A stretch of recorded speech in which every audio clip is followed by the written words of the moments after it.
अस्सलाम वालेकुम नाज़रीन, DTVNN के साथ मैं हूं किरण खान। आए नजर डालते हैं आज की ताज़ा तरीन खबरों की जानिब। वो गांव जहां खवातीन 5 दिन तक कपड़े नहीं पहनती। पकड़वा विवाह रस्म, उस्ताद को अगवा कर गन पॉइंट पर शादी करा दी।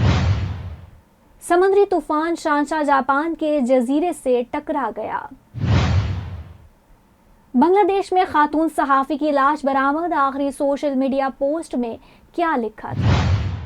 नाज़रीन, आपने हेडलाइंस जानी, अब बढ़ते हैं तफसीलात की जानिब। भारत एक मुतनव्वे आबादी वाला मुल्क है। इसकी हर रियासत और शहर में तरह तरह के पस मंज़र से ताल्लुक़ रखने वाले लोग और मुख्तलिफ रवायात देखने को मिलेंगी। 1 अरब 40 करोड़ से ज़ायद की आबादी वाले इस मुल्क में मुख्तलिफ कौमों के लोग बसते हैं। यहाँ तक कि करोड़ों लोग ऐसे भी हैं जिन्हें भारत की कौमी ज़ुबान हिंदी भी नहीं आती। भारत के शहरों के अलावा दूर दराज के इलाकों में कई रसूम और रिवाज ऐसे भी हैं जो बाहर के लोगों को अजीब लगते हैं, लेकिन मुकामी लोगों के लिए ये मुकद्दस हैं और वो सदियों से उनकी पैरवी कर रहे हैं। ऐसी ही एक अजीब बल्कि हैरत अंगेज रवायत भारत के एक गांव की है, जिसका ताल्लुक गांव में बसने वाली खवातीन से है। इस रवायत की पैरवी करते हुए गांव की खवातीन 5 दिन तक कपड़े नहीं पहनती। जी हाँ, ये हकीकत है और इसकी वजह भी काफ़ी चौंका देने वाली है। भारतीय मीडिया की एक रिपोर्ट के मुताबिक इस गांव का नाम पनी है, जो हिमाचल प्रदेश के कोलो ज़िला में वाक़या है।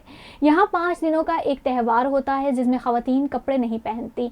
इस दौरान वो 5 दिन घर के अंदर ही रहती हैं और अपने शोहर से भी नहीं मिलती। मर्दों को भी इन 5 दिनों तक काफ़ी पाबंदियों के साथ रहना पड़ता है। ये त्यौहार सावन के महीने के आखिरी दिनों में होता है। ख़वातीन इस त्यौहार के दौरान ज़्यादा हंसती या बात नहीं करती, जबकि मर्दों को शराब या गोश्त खाने की इजाज़त नहीं होती। इस गांव की खवातीन और मर्दों का मानना है कि अगर वो ऐसा नहीं करेंगे तो उनके गांव में बुरे वाक़यात रुनुमा होंगे और उनकी ज़िंदगियों में मसाइल पैदा होंगे। अब सवाल ये पैदा होता है कि रिवाज कैसे शुरू हुआ, क्योंकि कई रिपोर्ट्स में दावा किया गया है कि रिवाज सदियों पुराना है। दरअसल यहाँ के लोगों का मानना है कि सदियों पहले इस गाँव पर राक्षस यानी देव या जिन भूत हमला किया करते थे और वो गाँव की औरतों के साथ बहुत बुरा सलूक करते थे। जब उनके मुजालिम बढ़ गए तो इस गांव में एक राक्षसों को मारने वाला देवता रूनुमा हुआ, जिन्होंने औरतों की ज़िंदगी को बचाया।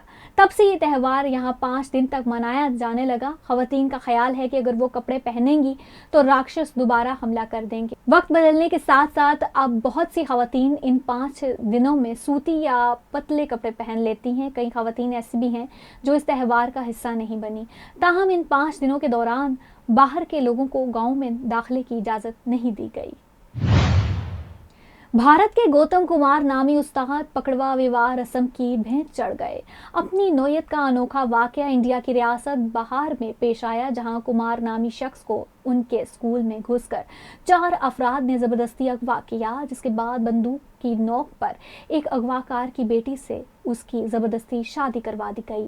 भारतीय मीडिया रिपोर्ट के मुताबिक उस्ताद बनने का ख्वाब आंखों में लिए बिहार पब्लिक सर्विस कमीशन का इम्तिहान पास करने वाले गौतम को बुध के रोज़ 3 से 4 लोगों ने स्कूल में घुसकर अगवा कर लिया। रिपोर्ट के मुताबिक चंद अगवाकार स्कूल पहुंचे और टीचर गौतम कुमार को ज़बरदस्ती अपने साथ ले गए और फिर 24 घंटे के अंदर एक रस्म के तहत अगवाकारों में से एक ने गौतम की अपनी ही बेटी से बंदूक के जोर पर शादी करा दी। गौतम के लापता होने और उसकी ज़बरदस्ती शादी के बाद अहलेखाना ने सड़क बंद कर एहतजाज किया। पुलिस के मुताबिक गौतम कुमार के ख़ानदान ने राजेश राय नामी शख्स पर टीचर को अगवा करने का इल्ज़ाम आयद किया है, जिसके बाद FIR दर्ज करके अगवाकारों के खिलाफ मज़ीद कार्रवाई के लिए तफ्तीश शुरू कर दी गई है। वाज़ेह है कि बिहार में इस किस्म की शादी को पकड़वा विवाह कहा जाता है। पकड़वा विवाह में लड़की की तरफ के लोग लड़के को अगवा कर लेते हैं और बंदूक के जोर पर अपनी बेटी से शादी करने पर मजबूर करते हैं।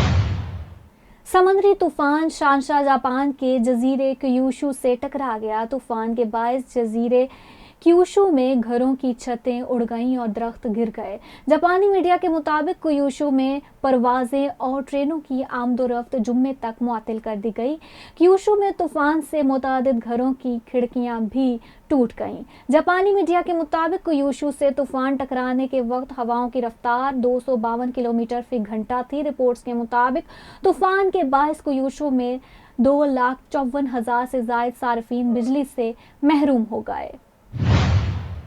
बांग्लादेश में झील से खातून सहाफ़ी की लाश मिलने के बाद खातून की जानिब से की जाने वाली आखिरी सोशल मीडिया पोस्ट ने सहाफ़ी की मौत के बारे में कई सवालात को जन्म दे दिया। बांग्लादेशी मीडिया के मुताबिक 32 साला सारा रहनुमा बंगाली जुबान के एक न्यूज़ चैनल में न्यूज़ रूम एडिटर थी, जिनकी लाश ढाका की हथीर झील से बरामद हुई। एक राहगीर ने सारा की लाश को झील पर तैरते देखकर इसे बाहर निकाला और अस्पताल पहुंचाया, जहां डॉक्टरों ने सारा की मौत की तस्दीक की। भारतीय मीडिया के मुताबिक अपनी मौत से कबल सारा की जानिब से की गई 2 सोशल मीडिया पोस्ट भी सामने आई हैं। मंगल की रात 10:24 पर बंगाली जुबान में की गई पहली पोस्ट में सारा ने लिखा कि मौत के मुतरादिफ जिंदगी जीने से बेहतर है कि इंसान मर ही जाए।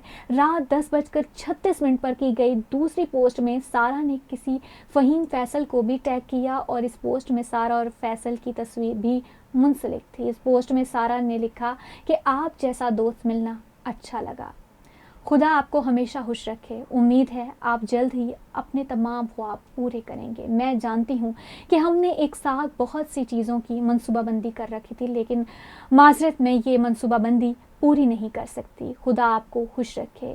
पुलिस का कहना है कि सारा की मौत की वजह मालूम करने के लिए तहकीकात की जाएंगी। ताहम तहकीकात से कबल ही साबिक बांग्लादेशी वज़ीर आज़म हसीना वाजिद के बेटे सारा रहनुमा की मौत को आज़ादी सहाफ़त पर हमला करार दे रहे हैं। मुकामी मीडिया ने सारा के शोहर का हवाला देते हुए बताया है कि सारा उनसे अलहदगी चाहती थी और वो दोनों अपनी अलहदगी को ख़त्मी शक्ल देने के लिए जल्द ही काजी के दफ्तर जाने वाले थे।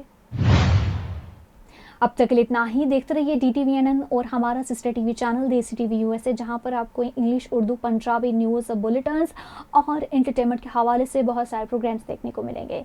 तो बिल्कुल विजिट करना ना भूलिएगा और हमें रखिएगा अपनी दुआओं में याद। इसी के साथ दीजिएगा इजाज़त। अल्लाह हाफिज़।